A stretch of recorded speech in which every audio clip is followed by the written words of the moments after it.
Well, now the battle of the hearts and minds, traditionally played out through diplomacy and propaganda, is being played out online. My next guest has almost 500 million views for his provocative commentary online, making him hugely influential. hasanABI streams live under the name hasanABI. His analysis of the Israel-Hamas war has taken a highly critical stance towards Israel and Western media, and he's been calling me out for my coverage. Because he only cares about Israeli citizens. He does not care about Palestinians as human beings. That's why it's apples to oranges. It's like one side is a human, the other side is a barbaric monster child. I never said that, obviously. He says that he'd like nothing more than to come on to Uncensored and call me a baboon in a suit to my face. Well, here I am, a baboon, and he can join me now. I'm joined by Hasan. Hasan, thank you very much indeed for coming on. Thank you for having me, Piers. It's very early here in Los Angeles, California, but I'm going to try to do my very best to not do my British accent while I'm here. Well, I appreciate that. And listen, I appreciate you coming on. Explain to me why you consider me a stenographer for the Israeli government, given that in the last week, I think more than any other host in the world, I have given lengthy platforms to pro-Palestinian voices to articulate that side of the argument. No, I do have to commend you. You certainly have had more pro-Palestinian voices than the rest of the British media and certainly the rest of Western media in general. Now, as far as saying that you're a stenographer, I said that journalists are not supposed to be stenographers, and yet when it comes down to it, in most circumstances, in whatever conflict we may be in, there are stenographers for whichever party is aligning with the American State Department and the interests of the West in general. And Israel happens to be the one in this ongoing conflict. But it's interesting that you call me a propagandist, because I want to play you. This was your reaction to when the hospital got bombed. I'm a propagandist. Well, no. For the record. I'm not calling you that. I'm just saying, I'm going to play you. I'm saying I am. Okay, well then, I want to I'm saying I am. I just want to even play it. Okay, I'm going to play the clip. This is your reaction to the bombing of the hospital the other night. While I was in the process of getting ready for the stream, Israel enacted one of the singular worst strikes they have done thus far, and an Israeli airstrike hit the Al Ahli hospital in Gaza City, where thousands of civilians were seeking medical treatment and shelter from the relentless bombing campaign. Now, interestingly, when you were saying that, I was coming on air too, and I took a position based probably on 30 years of being a journalist, including running major newspapers, working at CNN and others, of waiting, of just saying, I think we should just wait and see what has actually happened here, get clarification, see who's actually to blame before we start passing judgment. You raced in to assume, as many people did, by the way, including the New York Times, BBC, mainstream media, and of course, most of the Arab world then followed, that this was clearly, indisputably, an Israeli airstrike on this hospital. And yet all the evidence now suggests very strongly that it wasn't, that in fact this was a rocket that misfired coming from a terrorist group inside Gaza. So my question for you is this.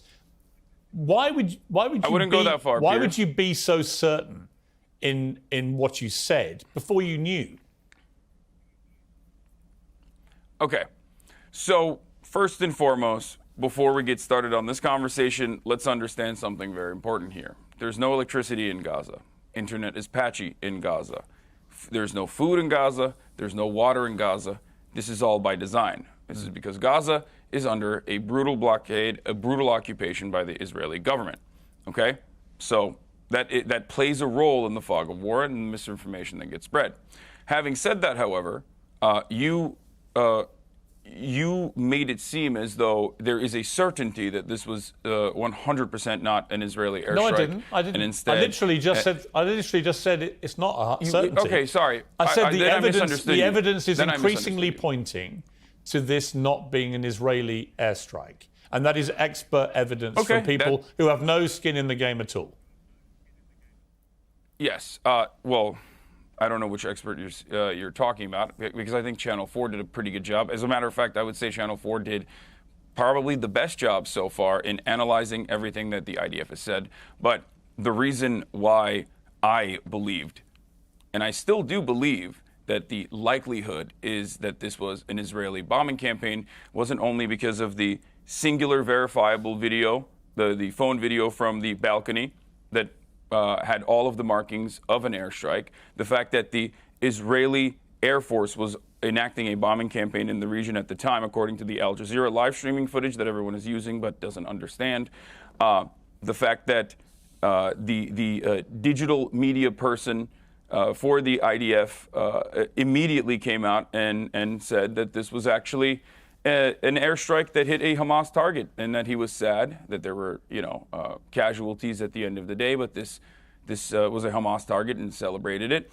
And more importantly, I guess, the fact that this hospital had been bombed by Israel. This hospital had been bombed by Israel on Saturday. 22 hospitals have, as a matter of fact, been bombed by Israel since this last saga in the occupation. And this hospital had been bombed directly by Israel, where the cancer ward was destroyed. Israel has been bombing all of these hospitals. Israel has been calling all of these hospitals to evacuate over and over and over again. The medical professionals at the hospital had been called by the Israeli government the day prior, and everyone on the ground assumes that this is an Israeli airstrike. They are the ones who experienced the situation. Listen, so when you have but the every truth single, is, can I just finish this? if you watch the Can I just finish this? BBC account of all this last night, by their Verify unit, which was specifically set up by the BBC to be completely dispassionate in these investigations, and they reached a pretty clear conclusion based on circumstantial evidence, I'll make that clear, that this would not have been an Israeli airstrike, including, for example, the size of the crater, which bears no relation to the size of craters normally left by Israeli. So, look, my point is, neither of us know for sure. But you took to your airwaves immediately because actually your, I wouldn't even say unconscious bias, your admitted propagandist bias on your part was that you wanted that to be an Israeli airstrike. It suited your narrative. And I would say that that in itself, in its way, wanted it to be an is being a Israeli airstrike. stenographer. Well, you accuse me of being a stenographer. I try and be fair and get to the truth. In your case, I don't think you try to do that. I think you appeal to your audience, appeal to your base, and you don't really care whether the facts are there or not. This is entirely unfair because you just said circumstantial evidence favors that this was not an Israeli airstrike. Yeah. I gave you all of the circumstantial evidence that it does favor that this is an Israeli airstrike. The reason why, however, circumstantial evidence is not enough. And the one thing that I will concede to, because when more information did come out, and no, I do not mean when Israel said that they did not bomb this hospital and it was actually Hamas, and then they turned around and went, never mind, it's not Hamas, it's actually Islamic Jihad. And then they said, we have more evidence coming out in a couple hours. And then the evidence came out, and it turns out it sounded like the phone conversations that they were able to intercept, supposedly, sounded like, by experts at the very least, to be completely false and completely made up. Yeah, but Hassan, I don't think, listen, in all honesty, I don't think, even as you're saying all this, I think you're a smart guy. Piers, let me finish. I think you've looked at all of this, and I think in your heart, you know this was probably not an Israeli airstrike. And I'm just curious why you would, instead of admitting that as facts change, that is your not opinion what I'm change. saying. That is not what I'm saying at all. I don't understand why you would double and treble down when the evidence is pointing the other way. You're asking me to be on your show. Do you want to talk? Yes. If you're asking me to be on your show, and I want to be on the show, thank you so much for having me on your show. Let me explain exactly what I said, and let me explain to you why I think still, to this very moment, until there is a third-party investigation that is concluded by the UN, the International Criminal Court, or specifically a forensic analyst that looks at the situation, is allowed to be on the ground. This is not just my perspective. This is B'Tselem as well, which is an Israeli organization that has also demanded a third-party investigation occur. I am not going to conclusively say that this was not Israel's fault. I don't expect you to. Because I just gave you, and not because I'm a propagandist. As far as me being a propagandist goes, everyone is a propagandist. I'm just honest about it. You're a propagandist. We have our biases. I'm curious who you think I'm a propagandist for. Honest about my biases. Who do you think I'm a propagandist for? Who do I think you're a propagandist for? Whichever every media person is doing propaganda. But who for? I've got to be doing it for somebody. You think it's a bad word. I don't. That's just the difference. This is a semantics I do. I conversation. think it's actually quite a serious charge. uninteresting. Hassan, I think it's a serious charge to level, not as a podcaster, but as a journalist who's broadcasting around the world, who has a reputation, I believe, for being fair and impartial, actually, on these issues. It's quite a charge to just say, I'm a stenographer for the Israeli government or I'm a propagandist. I don't think there's any evidence that I'm either of those things. I'm curious who you think I am doing While the we're propaganda having this for. conversation, 3,000, Piers, while we're having this back and forth, 3,840 Palestinians have been ruthlessly slaughtered in the last incursion into Gaza. I feel like this is an incredibly selfish, self-centered conversation to have. You asked me to be on here. You wanted to hear my perspective. I'm willing to give it to you. I don't want to talk about I don't want to talk about Noam Chomsky style manufacturing consent conversations about how the media is operating in the behest of capital. You were the guy. Listen, I think you were the guy that called me. There are dead people. Listen, Hassan, I only asked you because you're the guy that called me a propagandist and called me a baboon in a suit. I was curious as to why. You don't want to say who I'm doing the propaganda for. We'll move on. I agree with you. There's a bigger picture here. Let's move on. Let's take a short break. Hassan, let's take a short break. I want to come back. I want to talk to you about what happened on October the 7th, get your reaction to that. Welcome back. Hassan Piker is still with me. Hassan, I want to just play you a clip of something that you said about the October 7th terror attacks, and in particular, the attack at the music festival, which killed 260 people. Look at this guy. You know what shouldn't happen? Killing 260 people at a music festival. No, you're right, man. That just happened on its own because, bad guys wanted to do bad things. You're right. Dude, if they subjugated you to a open-air prison your whole life, you're going to break out eventually when you realize that there's no other way to get out of it.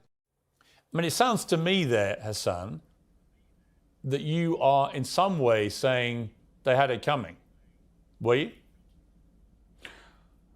No, I wouldn't say that they had it coming. I think that Michael Brooks used to say, analysis is not justification. And while obviously civilian casualties and horrific barbaric acts that were committed on October 7 are completely unacceptable, the important thing to make sure that it never happens again is to analyze what are the conditions as to how it happened to begin with. And I think Ehud Barak is going to be on in a little bit as well, or maybe he's on before me. Yeah. And I'm almost certain that while he has held the keys to the conversation and held the levers of the power in this conversation in many key and critical points, I would go so far as to say that he is among many others who also recognize that the Bibi Netanyahu administration is responsible. This is not just my assessment. This is 85% of the Israeli population's assessment at the time. This is years and years and years of refusing to negotiate with the Palestinian Authority.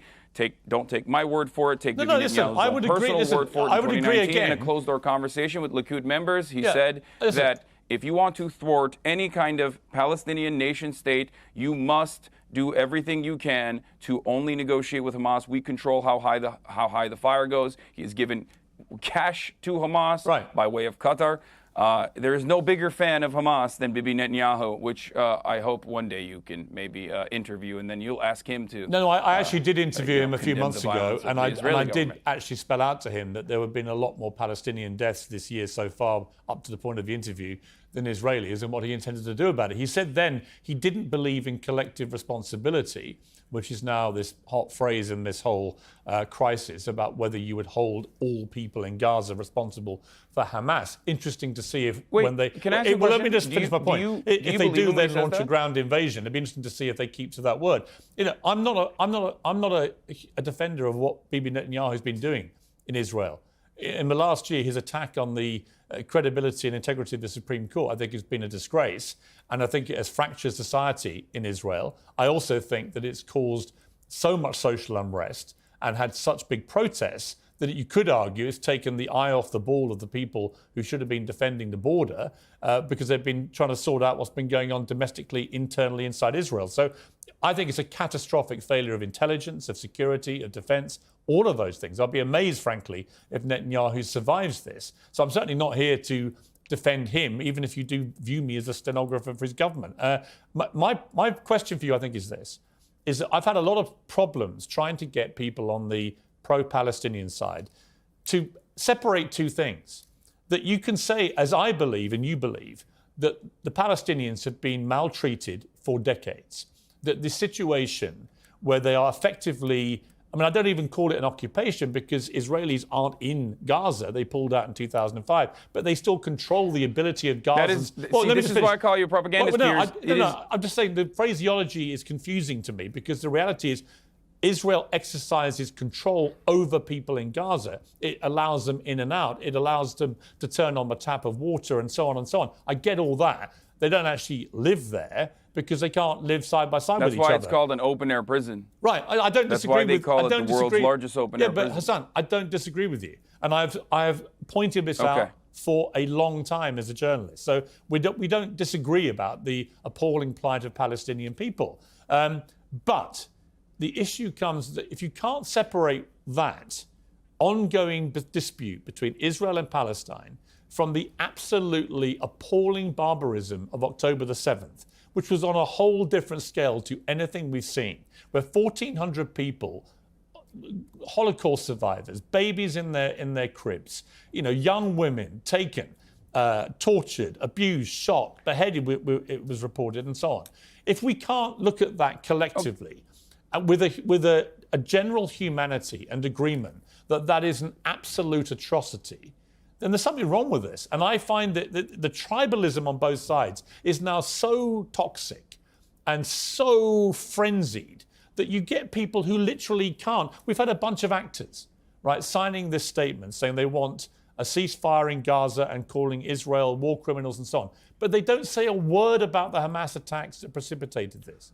And I find that really hard, them, right? Really hard to accept. But do you agree with them? If they had said, for example, that October 7 attacks were brutal and massacres occurred, and then they said everything else, that Israel is committing war crimes, would you agree with them? Okay, here's what I would honestly say about that. Is Israel not allowed to defend itself from the worst terror attack we've seen since 9/11? Is it not allowed to defend itself after 1,400 people in Israel are butchered in that way? And the question then, if you assume that they are able to defend themselves, as any free democratic country, that is the Israeli State Department line, that is the IDF's line, that is the line that everyone Hassan, let me ask channeled. you this. It then becomes a question of how can they defend themselves? If their mission now is to get rid of Hamas, a terror organization that's committed one of the worst acts of terror ever seen, if that is their stated aim, then what they are doing is consistent with that, isn't it? No. Here's why this is actually an abject failure, and this is not just my perspective on the matter. I'm just a dumb idiot with a Twitch stream who is live reacting to the news and trying to make sense of everything as it's ongoing. I usually have a policy of not covering breaking news, and sometimes that policy is violated, but ultimately I am not held up by the same journalistic standards, even though I think I do a much better job than most other news outlets in general. So let me just say this really quickly. You said Israel has a right to defend itself. Absolutely zero people think that this is a ridiculous statement. However, how Israel is defending itself is collective punishment. Now, collective punishment in the form of depriving 2.2 million people of electricity, collective punishment in the form of depriving them of water, of food, collective punishment of in the form of 51 people dying in the West Bank, where, there is no Hamas in the West Bank, and yet 51 people have died because in the West Bank, settlers that are occupying Palestinian territory in violation of the international law, settlers who are doing an act of colonial terrorism, and this is not my statement on it, this is international law, that are doing horrifying things by simply just existing there and maintaining the presence with an occupying force in the form of IDF, who is ritualistically humiliating Palestinians in a structure that B'Tselem, an Israeli organization, calls the permit regime, where every waking moment of Palestinians' lives in the West Bank are absolute hell, where they have no legal recourse. 51 Palestinians have died, and that was before the Ramallah protest that happened last night, and the Israeli forces were opening up with live fire on protesters last night. So who knows what that death toll has become. This is all a product of Israel being an apartheid state. This is a violent apartheid state. There is no way to be a peaceful all right, Hassan, apartheid let me ask you state. this. It is a violence. Let It me is a ask you violence this, then. required for its maintenance. Okay, listen. And that violence is frustrating people. I hear that you. violence I is hear you. radicalizing people. But here's Hold my- on. I hear as you. far as Israel, as far as what Benjamin Netanyahu has done, as far as the war government, what they have done, Pierce, going into Gaza Yeah. and bombing Gaza and killing 3,480 Palestinians so far in Gaza, 1,000 plus children out of all of those casualties, 22 hospitals being bombed, a bakery, the only remaining intact bakery being bombed yesterday. These are horrifying crimes that you would openly say are horrifying and unjustifiable when Russia does it, but when Israel does it, Israel has a right to defend itself. This is identical to the same talking points that I've heard from every Israeli administration official. It's the same talking points that I've heard from American politicians championing the exact same talking points. It's the same thing that I've heard from everyone else in the media. You might have been against the Iraq war and you use that, but you're using that for evil, in my opinion, at this point. If you are not sitting here and condemning those acts of war crimes, those acts of violence, those acts of collective punishment. Well, I would say to that I think the death of any child in this conflict is horrific, absolutely horrific. But the question comes down to me that after an act of terror, as we saw on October the 7th, Israel should be able to defend itself and should be able to go after the people that perpetrated that, who live amongst civilians in Gaza deliberately. And the question for me becomes down to what is proportionate. I don't know the answer, Hassan. I'll be honest with you. I don't know what that answer is. I do know the answer to that. Last night I had Dr. Ofer Kassif, an Israeli Knesset member who was expelled, suspended for 45 days for saying what I believe is the truth. Championing the exact same position of the Haaretz's editorial board. There are a lot of thoughtful people, a lot of formative Holocaust scholars, a lot of historians that all agree on the same point. The reason why violence that even penetrates through the Israeli security blanket that people thought existed, that penetrated through that Iron Dome, the Iron Wall, if you want to call it that, is because of years and years of oppression and years of violence, which is a necessity to maintain an apartheid state. And this has to stop. There's only two ways out of this. Either you engage in full-blown ethnic cleansing, and if you listen to the likes of Smotrich, or if you listen to the likes of Itamar Ben-Gvir and these very unfavorable, unpopular, far-right figures, if you listen to Netanyahu and his Likud government, they say that they are interested in going in that direction, the ethnic cleansing direction, the ethnic displacement direction, or the only way out of this for a real solution is to move towards peace, to genuinely end the blockade, to end the apartheid, to end the occupation, and create a pathway towards citizenship for all people with a right to return, for all 14 million Palestinians, 5 million of which live under Israeli occupation. It's brutal. And then the rest living in diaspora. These are not unreasonable requests. These are requests that understand the dignity and the humanity of one side and does not simply treat them as their colonial subjects. Hassan, and it's the only way to create permanent security and prosperity in the region. If it was as simple as that, I'm sure that would have happened already. I would say this. I agree with a lot of what you've just said. Not all of it, a lot of it. I don't think you can ever achieve peace now with Hamas controlling Gaza.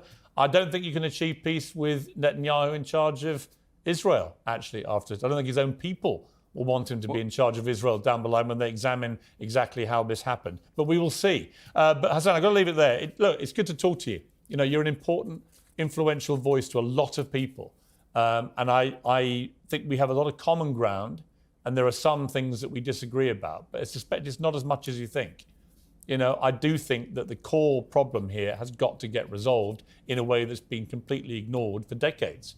And until it gets resolved, until the plight of the Palestinian people is resolved, until all these young people in Palestine feel there's some sense of hope and they can get out of what effectively is, as you say, a prison camp, then nothing is going to change. I don't think it justifies in any... Let me just say, I've got to finish it, but I don't think it justifies in any way what happened on October the 7th. But I do agree with you that until that core problem gets It doesn't. resolved, there will never be peace. Hassan, I appreciate you joining me. Thank you very much. Thank you for having me.